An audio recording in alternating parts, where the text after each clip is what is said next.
John Duggan's Virtual Insanity US Open tips piece is live now on the OTB Sports app and on otbsports.com, and he is with us right now because it's time for Virtual Insanity.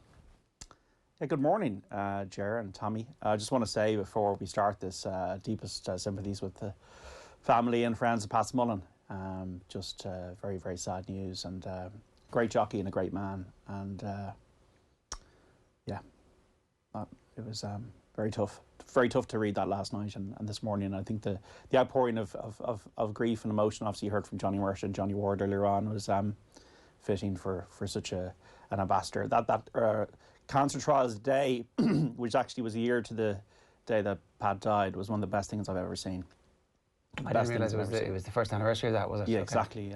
Yesterday. So one of the best things I've ever seen. 2.5 million raised, complete selflessness. It's just very sad. Well, hopefully that race will become an annual fixture where the greatest jockeys in the world come out of retirement for one last spin, as long as they're safe and able to do so.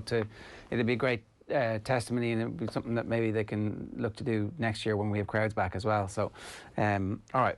Obviously, we'll be reflecting on an incredible career on and off the track over the course of the rest of the day on otbsports.com as well. John, it's golf week, it's golf major week. It's slightly under the radar in terms of US Open. Yeah. Most of the build-up has been, it feels like it's been a little bit low-key this week. It has been, I think, because of just the strange times we're in. The season finished, and then the season, started again last week, even though it's, September. And now we got a US Open without crowds, which was meant to be in June. The Open Championship at Royal St George's was cancelled, and now Winged Foot has just kind of crept up on us, Ger and Tommy, and doesn't mean it's going to be any less exciting. This course is an absolute monster. Winged Foot, just to the north of New York City, has hosted 5 US Opens before and a PGA Championship. The last time I hosted the US Open, 2006, Phil Mickelson and Colin Montgomery self-destructed on the last hole. Both took double bogeys. Jeff Ogilvy won with a total of 5 over par. In 1974, Hale Irwin won with 7 over par. Billy Casper, 1959, won with 2 over par and would lay up on a par 3 every day and make par on it. It's just an absolutely brutal course. Not many trees or water around the course because it doesn't need it. It's got 6-inch rough. It's very long. The greens are small, extremely undulating, bamboozling contours. You've got to be very precise with your approaches. Actually, you need all facets you're going to be working. And I just think what I kind of felt from watching the PGA last month with Colin Morikawa and Harding Park and the really bunched leaderboard, you didn't really need the fans to make it an enthralling viewing experience for a TV viewer. And I think the US Open this week will be the same. 4 Irish in the field: Rory McIlroy, Shane Lowry, Graham McDowell, James Sugru, the amateur. And I just can't wait. Absolutely can't wait for it to get going at 11:50 tomorrow morning. Okay, so the point of this is to try and guide us to make a little bit of profit. And last week we Doc Redman placed at 35 to 1. The week before we'd nothing. The week before that we Jason Kokrak placed at 70 to 1. So I think I'm thereabouts. I've picked 4 golfers. The first one is Jon Rahm from Spain. I think he's my headline tip, and I think he's got a great chance of winning this week. He's 10 to 1. A lot of bookmakers going 9, 10, 11 places. Jon Rahm, metaphorically, not literally, my barroom brawler friend from Spain. And I just think this guy, number 2 in the world, has got everything. He's a brilliant driver of the golf ball. He shot 10 under par at Olympia Fields, a very difficult course, a former US Open course, in that BMW Championship, which he then held that amazing putt to beat Dustin Johnson there only a few weeks ago. He won the Memorial Tournament earlier on this year. I think he's in excellent form. He's, as I said, a great driver. He's got a good short game. He's got a good form at Augusta, which is one of the hardest places you need to have a great short game. I think he's a born winner. He's a guy who went to Arizona and started learning English through hip-hop, which kind of showed his kind of determination to adapt to a new life in America. He's come through. He's won an Irish Open, as we know, a couple of times. And I just think he's a winner. Jon Rahm, I think he's a rock-solid each-way bet. He's a multiple major winner, and I think this could be the breakthrough week for Jon Rahm at 10 to 1. The second guy, I'm picking 4 this week, a field over 150. The second guy I'm picking is Patrick Cantley, 25 to 1 for Patrick. Patrick Cantley was, like Jon Rahm, the top amateur golfer in the world. Then he lost his best friend, who was killed in a car accident. Was knocked down very, very tragically.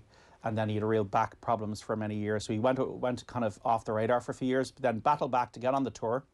And then last year, nearly won the Masters, finished like a train, was third at the PGA at Bethpage Black, which is a course designed by A.W. Tillinghast, who also designed Winged Foot, and then won the Memorial Tournament at Jack Nicklaus's course at 64. 12th in the world. I think he's a very, very solid golfer, a very talented player. A little bit out with his irons recently, but that's factored into the 25-1. But he's under the radar bit, not Patrick Cantley, and I think Patrick Cantley, the second selection's got a good chance. Third up is Jason Day, the Australian PGA champion of 2015. Nearly won the PGA Championship at Harding Park this year. Played really, really well. Scrambled brilliantly, which you'll need to do at Winged Foot. Had a run of 4 top 10s in US Opens between 2013 and 2016. Has split with his longtime coach and mentor, Carl Swatton, but sometimes a change can be good. And I think Jason Day, who's now healthy, had a lot of ailments, can definitely contend. I think he's a very talented golfer once again, who nearly won the Masters as a rookie, remember, Jason Day. And I think at, 35-1, Jason Day, I definitely think is an each way bet. Dave McIntyre loves an old first round leader bet because there's an immediacy to it. Yeah. Gives you a little bit of interest for the evening. Is that a good first round? Is he a good first round? Jason Day? Yeah. Possibly. I think a first round leader bet, sometimes what I would try and do is pick a complete outsider, or sometimes a veteran. Fred Couples, obviously. Yeah, or Hale Irwin, I remember, was leading one US Open. So you could pick a guy in his 40s, like Phil, for example. Somebody who can't see it over the whole 4 days. Phil at 50 years of age is not going to do it for 4 days at the US Open, but he could shoot 67 in the first round, and everybody's like cheering for Phil. And Monty shot in 2006, shot the first round lead. Rory McIlroy, who's now, there's this golf theory called the nappy factor. When a golfer gives birth, they tend to play better. And now he's got his daughter, Poppy, that Rory will have maybe that kind of freedom, and he won't be worrying about, his work as much. So Rory McIlroy, 16-1. He's a guy, if he's going to win a major, I think he needs to get off to a fast start. He's been talking about that in his press conference yesterday. So Rory McIlroy for first round leader might not be a bad bet. He's not on my picks, but I wouldn't put anybody off, because you got to have one big hitter, and my big hitter this week is Rahm with Cantley and Day. And the grinder I'm picking is Matt Wallace, an English guy, who's Paul Archer Carrington's former caddy, Dave McNeely, on the bag. He's 150-1 for 5 each way. Plays well on tough golf courses. Third at the PGA last year. Finished 12th at the US Open last year. Finished 4th at the Memorial Tournament, one of the toughest tests this year. Not short of confidence, 30 years of age, won 4 times in the European Tour. He's really had to battle through the Challenge Tour, European Tour, to get to where he is now. Matt Wallace, look, he might not win, but he could be at 150-1, somebody to finish in the top 10. Last week, Stuart Sink won at the Safeway Open. He was 570-1 on Betfair. Oof. So don't worry about big prices if you fancy somebody to come through. So Rahm is the headline, Cantley, Day and Wallace all each way, but enjoy it if you're going to have a little euro each way on something. Virtual Insanity from John Duggan, copyright. It is available every Thursday. Is it available every Thursday or every Wednesday? Every Thursday. Every Wednesday, Thursday, depending on what time. Thursday, yeah. So the column on Thursdays, I'm going to write about Pat Smullen this week, and on OTB Sports and on the app, and Virtual Insanity, because I'm thereabouts, and I'm watching this boringly till 1 o'clock in the morning every Monday night. So if I've got nothing else to do, surely I'll be able to pick a winner between now and Christmas.